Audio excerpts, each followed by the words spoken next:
Student आपको प्रमोद दुबे का नमस्कार।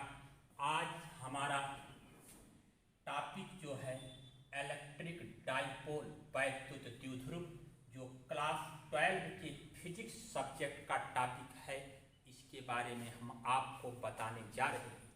आपको आज हम वैद्युत द्विध्रुव के निरक्ष पर स्थित किसी बिंदु पर वैद्युत क्षेत्र की तीव्रता को हम बताएंगे। बच्चों, इसके लिए आप पहले इसकी स्थितियों को देखिए। सपोज किया एक इलेक्ट्रिक डाइपोल है। क्या है? इलेक्ट्रिक डाइपोल ए और बी है। इसका मिड पॉइंट ओ है। इसकी लंबाई 12 है, तो एल एल ये हो गया।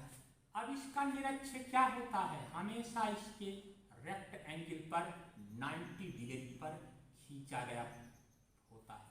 यहाँ पर कल्पना करो कोई पॉइंट क्या है? P है। इसी P पॉइंट पर हमको इंटेंसिटी निकालना है। A पॉइंट पर प्लस Q चार्ज है और B पॉइंट पर माइनस Q चार्ज है, और O से P का डिस्टेंस क्या है? स्मॉल r है। अब बच्चों, इस P पॉइंट पर हम इंटेंसिटी निकालेंगे। प्लस Q के कारण इसकी डायरेक्शन जो होगी, ये E A की डायरेक्शन इधर होगी। अब इसके बाद सेकंड माइनस Q के कारण भी ये जो वैद्युत क्षेत्र हो गया, इसकी डायरेक्शन ये इधर को हो गया, ये E A B की डायरेक्शन हो गई। अब दोनों वेक्टर क्वांटिटी हैं। अब इन दोनों को हम ऐड करेंगे, जोड़ेंगे, तो इसकी रिजल्टिंग डायरेक्शन जो है ये इसके ए बी के पैरेलल आएगी और ये ई हो जाएगी। तो क्या देखा? एक इलेक्ट्रिक डाइपोल ए बी है। इसकी लंबाई 12 है। पॉइंट ए पर प्लस क्यू चार्ज और पॉइंट बी पर माइनस क्यू चार्ज रखा है, और इसके मिड पॉइंट ओ से स्मॉल आर डिस्टेंस पर एक पॉइंट P है, और उस पॉइंट P पर हमको इलेक्ट्रिक फील्ड की इंटेंसिटी, वैद्युत क्षेत्र की तीव्रता ज्ञात करनी है। बच्चों, P पॉइंट पर हम प्लस Q चार्ज के कारण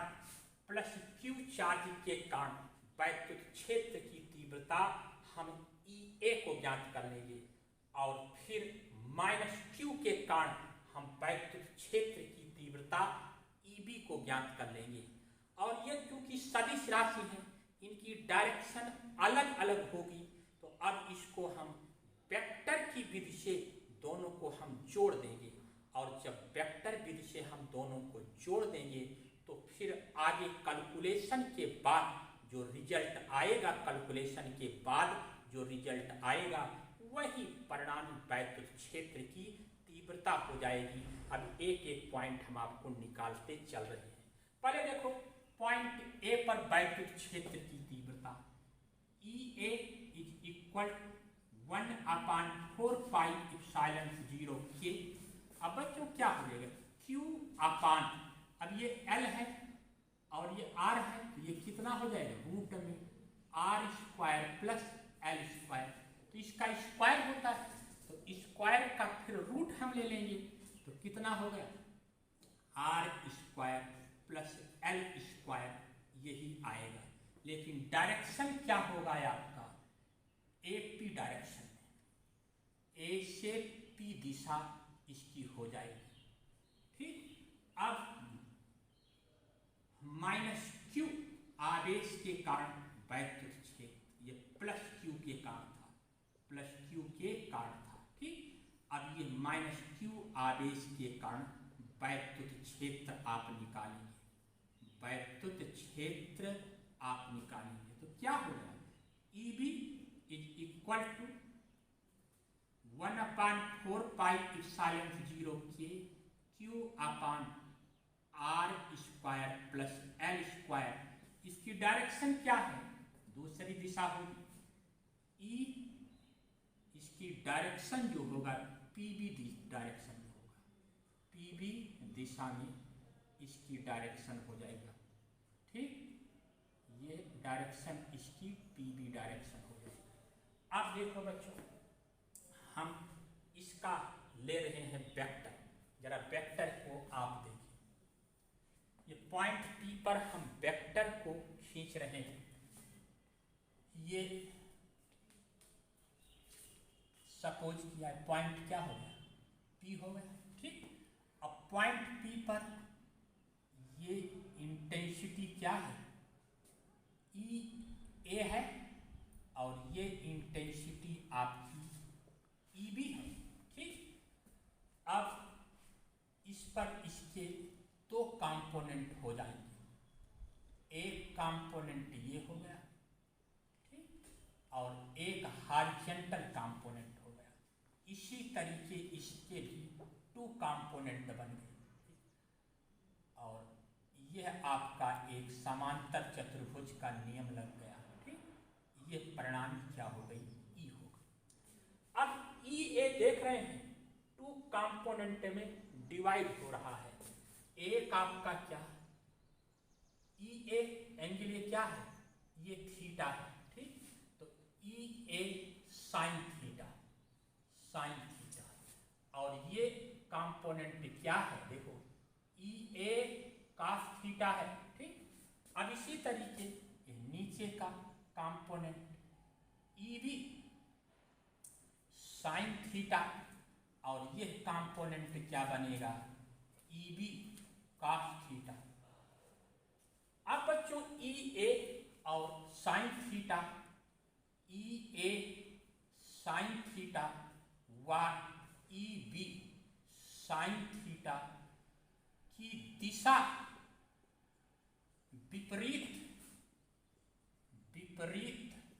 व परिमाण बराबर है। परिमाण माने मैग्नीट्यूड इसको कहते हैं, परिमाण बराबर है, तो ये निरस्त हो जाएंगे, होंगे। जब ये निरस्त हो गए, इसका रिजल्टिंग क्या हो गया, जीरो हो गया। और ई ए कॉस थीटा व ई बी कॉस थीटा, ये मेन पॉइंट है, ई बी कॉस थीटा की दिशा क्या है, समान है, इसकी दिशा समान है। अतः ये जुड़ जाएंगे, जुड़ जाएंगे। यही इसका सेंट्रल पॉइंट है कि पॉइंट पी पर इलेक्ट्रिक फील्ड की डायरेक्शन जो है वो डिवाइड हो जाती है, और इसमें ई ए का डायरेक्शन ई ए साइन थीटा और ई ए कॉस थीटा हो जाता है। इसी तरीके ई बी साइन थीटा और ई बी कॉस थीटा में डिवाइड हो जाता है, जिसमें कि साइन थीटा के दोनों घटक की दिशा विपरीत है, ये निरस्त होगा, जबकि कॉस थीटा के दोनों के कंपोनेंट की डायरेक्शन समान है, ये जुड़ जाएगा। यही इसका मेन जो है सेंट्रल आइडिया है। अब बच्चों हम बात करते हैं total E is equal to E A cos theta plus E B cos theta. अब ये दोनों बराबर हैं, ये मैग्नीट्यूड दोनों के बराबर है, तो Q अपान 4 पाई इप्सिलॉन से 0 के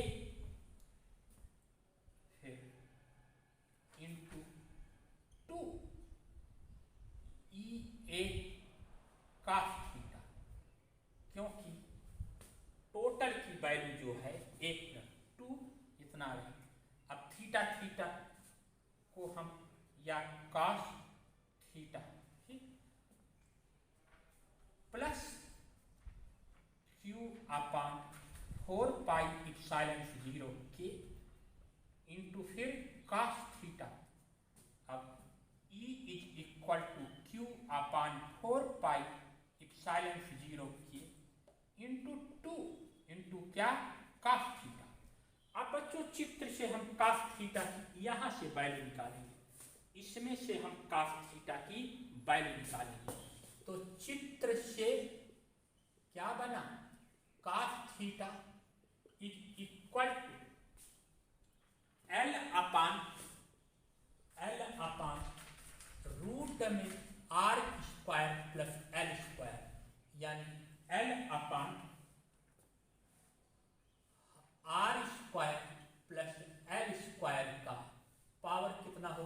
हाफ। अब ये cos थीटा की वैल्यू हम इस इक्वेशन में रख रहे हैं, तो E is equal to 1/4 pi epsilon से 0 के, ये 2 बचा, तो 2 QL अपान, अब 2 QL अपान इसका वैल्यू क्या है, ये R square plus L square यहाँ भी होगा बच्चों, ये R square plus L square यहाँ भी होगा। अब टोटल आपका क्या हो गया, R square plus L square का होल स्क्वायर, ठीक, ये इतनी वैल्यू होगी, तो क्या हो गया, R square plus L square, ये टोटल था, ठीक, R square plus L square, ये इसकी टोटल वैल्यू थी। इसके बाद इसकी वैल्यू क्या हो गई, आपकी बढ़ गई हाफ, तो 3/2 हो जाता है। तो E is equal to 1/4 pi epsilon से 0 के 2 QL की जगह P हो जाता है, 2 QL इज इक्वल टू क्या हो जाता है, P हो जाता है। तो P/R square plus L square, ठीक, इसकी पावर क्या होगी 3/2, ठीक। अब 3/2 को हम इसको कैलकुलेट कर दें, तो L के अपेक्षा R क्या है, बहुत ज़्यादा है, यानी L को क्या कर लेंगे, नगण्य लेने पर, ठीक, इसको नगण्य ले लेंगे, तो E is equal to 1/4 pi epsilon 0 के P/R क्यूब, ये मेन फार्मूला हुआ।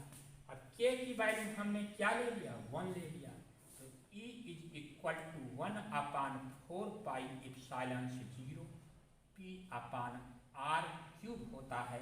ये बच्चों आपका मेन फार्मूला हुआ, ये सबसे इम्पॉर्टेंट फार्मूला है, ये परीक्षा में आता है इस बार, इसलिए आप इसको जरूर से जरूर प्रूफ करके देख लें। धन्यवाद।